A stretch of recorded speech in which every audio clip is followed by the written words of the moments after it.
On News Channel 6 at 7, a change in leadership again for the Wagner Fire Department, why the chief is stepping down. Plus, electric school buses, why there is a push in Georgia to change school buses to clean energy. And giving back to the community, how you can help bring joy to someone during the holiday season. As your News at 7 starts now. Live from Television Park, this is WJBF News Channel 6 at 7. Good evening, everyone. I'm Dee Griffin. Thanks so much for joining us. Coverage you can count on begins in Wagner, where nearly 3 months after taking the job, the fire chief is stepping down due to what he calls a lack of funding. This comes after the former fire chief, Hendrik Swanepoel, held an emergency meeting last night over what he called an imminent threat to public safety. He says the department needs at least $80,000 to cover the valuable equipment costs for his firefighters, but doesn't see that happening. He and Assistant Chief Sean Baker have now resigned from their positions. For the safety of this community and the firefighters, I cannot allow them to go in to any fires without the proper gear, the proper knowledge, the proper equipment. If we fill these trucks up right now, our bank accounts will be empty. A new administration is taking office in January, but the former chief says staying on through the end of the year would not be feasible. The town has now appointed Tim Watkins as the interim fire chief and Eric Middleton as the interim assistant chief. The search for suspects continues in a deadly shooting in Aiken. It happened just after 4 this morning on Aldrich Street, northeast near Rudy Mason Parkway. That's the Crossland Park neighborhood. Aiken Department of Public Safety officers found 36-year-old Xavier Hall with a gunshot wound. He died at the scene. One person was detained for questioning but was later released. It is now time for a personal weather forecast with Chief Meteorologist Jenna Petracci, and what a lovely day. Yeah, it was really nice this afternoon, Dee, but we did have another freezing start to our day with a low temperature of 28 degrees in Augusta. Same temperature as what we had Tuesday morning, and that puts us just 5 degrees above our record lowest low temperature of 23 set back in 1973. You can see we're well below average for this time of the year when it comes to those low temperatures, but our high temperature of 69 was only 1 degree away from making it to average. So it is much warmer than it was yesterday for sure, with temperatures around 15 to even up to 22 degrees warmer. That's putting our current temperatures in the mid-50s through low 60s, 58 in Evans, 55 in Barnwell. Swainsboro, you're still at the 60-degree mark. Same story in Wrightsville, and 59 in Waynesboro. The winds are settling down tonight as well, coming out of the southwest, only up to around 6 to 8 miles per hour. The gusts up to around 15 to 20, but we're no longer under that lake wind advisory. We have a weak cold front to our north. You can see that really is just fading away. No rain or cloud cover associated with it, so we're going to stay clear for the rest of tonight. And looking at our Terry Lambert Hyundai Skyview cam, we're seeing the city lights here in Augusta, but later on tonight we could see the northern lights, and I'll have more details on that coming up. But back to you, Dee. All right, thanks so much. We'll see you in a few minutes. Augusta leaders bracing for their next, but maybe not last, budget work session. City leaders have been crunching the numbers since October. Thursday is the last scheduled work session. The budget is calling for a tax increase and 3% cuts to departments to offset a $20 million shortfall. Commissioners have set November 18th as the date to have the plan approved, but there is work ahead, they say. Well, I personally would like to see more cuts.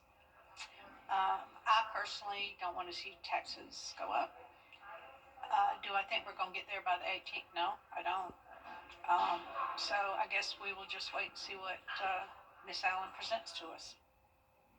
Under state law, the city has until the end of December to submit a balanced budget to the state. Well, the Richmond County school system continues to show steady progress in academic achievement, student growth, and graduation rates. This is great news for the school system. The Georgia Department of Education's 2025 College and Career Ready Performance Index results were released today. Schools in Richmond County improved in 10 of 13 CCRPI components, marking the fourth consecutive year of growth in both content mastery and progress. Middle schools saw gains in every CCRPI category, including a perfect score of 100 in closing gaps, surpassing the state average for the third consecutive year. Payne College, along with 10 other HBCUs, are among the first to benefit from a new grant program. Now, according to Reinvestment Fund, its newly created HBCU Brilliance Initiative program will supply $40,000 in grants and up to $1 million in financing to each of the 11 institutions chosen, and Payne College is one of them. There's a renewed push in Georgia to transition to electric school buses. And we're going to see those warmer temperatures continuing into next week. Highs in the 70s, lows above freezing, and staying sunny and dry. I'll have your full day for 6 forecast after the break. Are you feeling the pains of a bad 18-wheeler wreck? I've got this. I'm attorney Ken Nugent. I've got a top-notch group of lawyers who stand firm against an insurance company's greedy ways. We'll do it the easy way or the hard way, but we won't stop until they pay you the maximum settlement you deserve. One call, that's all. Call Ken.com. Bye-bye now. That's right. Run to mommy. As the year winds down, it's time to review. For everyone. Now, your most accurate forecast with WJBF Live Viper 6. Welcome back. It is a lovely evening as we start out with a look at our Terry Limbrough Hyundai Skyview Cam in Aiken. Nice and dry tonight and chilly, but it's not going to be nearly as cold as it was last night and the night before. We're still at 54 degrees. We have a west wind of 6 miles per hour. Dew points are low in the 40s. And around the CSRA, most of us pretty consistent from around 54 to 59 degrees. So all below the 60-degree mark now at the 7 o'clock hour. Clear skies all across the CSRA with this weak cold front to our north pretty much just fizzling out here. So not much going on. High pressure is going to stay in control, and that means skies will stay clear tonight. So if that geomagnetic storm does strengthen to a level 4 strength, then we do have the possibility of seeing the northern lights again tonight. The best time to view it will be coming up soon at 8 o'clock and lasting through midnight. So it will be really hard to see through the naked eye, but if you do have your phone with you or any sort of camera, just use that long exposure photography setting and you should be able to snap some really cool pictures. And if you do get pictures of the northern lights tonight, be sure to send those our way. Upper 30s tomorrow morning, so we will be above the freezing mark and then climbing into the low 70s as the day goes on with a light northwest wind. Here's our futurecast tonight. Skies staying clear. You can see that shift in the wind direction, but we're still going to have warmer air moving in overall, and it's going to stay really clear as we go into Friday night as well, and great conditions for this weekend. And if you love the warmer weather, this is a treat for you.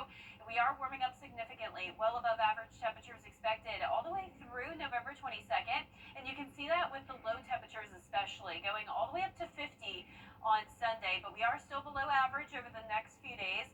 High temperatures staying above average, 72 Thursday and Friday, up to 78 on Sunday, and I wouldn't even rule out the possibility of us maybe hitting 80 degrees. So we are talking a big warm up, huge difference from when we were in the low 50s just yesterday and the day before. And we're not really expecting any rain. We're going to keep it dry through at least Monday. The chance of rain is still pretty uncertain next week, but I'm keeping it at a 10% chance for now. But for our low temperatures tonight, we're going to be close to average in the low 40s. Some of us as low as the upper 30s, but no upper 20s like what we had last night. Highs tomorrow in the upper 60s to lower 70s. And here's your 10-day forecast. It's going to be beautiful, very warm this weekend, upper 70s, and you can see those 70s continuing into next week, eventually dropping into the upper 60s next Thursday and Friday, with just a 10% chance of rain from Tuesday through Friday. Now back to you, Dee. All right, thanks so much. Coming up, why Georgia law enforcement reminding drivers of traffic laws. And those details when we return.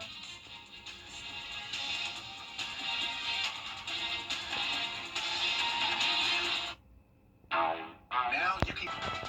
The WJBF Live Viper 6 Skyview Network is sponsored by Terry Lambert Hyundai. Low prices, big selection, and committed to quality customer service. In Georgia last Friday, Baldwin County Sheriff's deputies walked away from an incident that could have been much worse. Evan spoke with the department about how the incident could have been prevented. The Bullitt County Sheriff's Office wants to remind folks about the state of Georgia's Move Over law after an incident last Friday evening. Sheriff Noel Brown shared an update on the deputy involved in the incident. In reference to the incident that took place the other night, my sergeant is doing better and should be back to work pretty soon. I truly believe that he would like for me to touch on a couple of things today with our public, who is very concerned with. Sergeant Hunter Finch is a very good law enforcement officer and does an awesome job. And the other night probably brought to light a lot of things that he would like me to touch on today. The law expands beyond just law enforcement. Motorists are required to move over for all first responders, and even utility vehicles and other motorists who may be stationary on the side of the road. Brown implored drivers in his county to pay attention to the circumstances around them on the road. If you're traveling down any roadway in the state of Georgia, whether it's on the interstate or 4-lane roads like 67, 301, or 80 in Bullitt County, I'm referring to our county where the incident took place the other day. If you see something ahead of you, it doesn't have to be blue lights. It doesn't have to be red, white, amber, or any color lights. It could be something that you see where people are slowing up. How about slow up, pay attention, and do what is appropriately the evasive action on the roadways to take care of whatever it is in front of you. Number one, you slow down. I will say that everybody's been guilty of being in a hurry. I'm just asking you to slow down and pay attention to what's going on in front of you. While there could be additional penalties, the minimum fine for not following the lane can be $250 to or $500 depending on the stationary vehicle. And as more people hit the roads ahead of the holiday season, more officers say they will be patrolling in Georgia today. Members of the governor's Office of Highway Safety made a stop in Augusta to spread the word that more officers will be looking for people not wearing seatbelts. Data shows that in 2024, 70% of the people killed on Georgia roads during the Thanksgiving holiday travel period were not wearing seatbelts. What we're trying to do is encourage people to drive safely, to put down their cell phones, and always wear your seatbelt. That's the big thing we're looking at today. Also be looking at speed. Hopefully this time of the day we won't see any impaired drivers, but that's always something that we pay specific attention to. The campaign officially kicks off November 22nd and runs through the 30th. Well, coming up, a chance to get money while watching movies. The story after the break.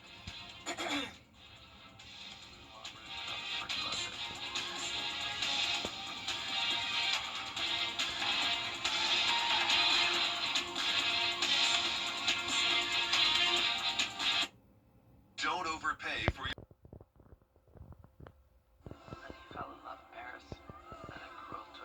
Well, it's that time of year again when people who love watching those holiday movies can get a chance to get paid at the same time. CableTV.com is looking for its next Chief of Cheer. I like that, Chief of Cheer. It's a popular seasonal job and pays $2,500 to watch 25 holiday movies in 25 days.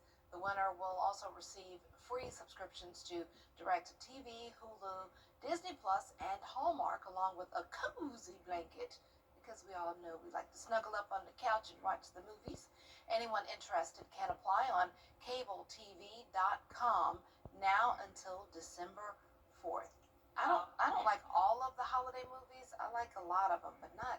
I don't know if I could watch 25 of them. I was honestly thinking the same thing. Yeah. I mean, for the money, it'd be a good deal money and would be a good. cozy blanket. Yeah. But yeah, I'm not a big movie person, so it would actually be a bit of a challenge for me. I just watch the same stuff over and over, and I know it's ridiculous. The Golden Girls and Girlfriends. I just watch Yeah. over and over and over. You like the fun, lighthearted shows. I like the Yeah. scary shows.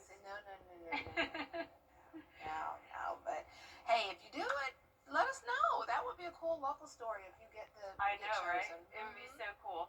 Well, this weekend we're going to see some really warm weather. We're climbing back into the upper 70s, 78 on Sunday, and then next week just some slight rain chances. Temperatures eventually going back down to the upper 60s next Thursday and Friday. Low temperatures above freezing. All right, there you have it. Thanks so much, and thank you for joining us. Our next news is right here on News Channel 6 at 11. Have a good night.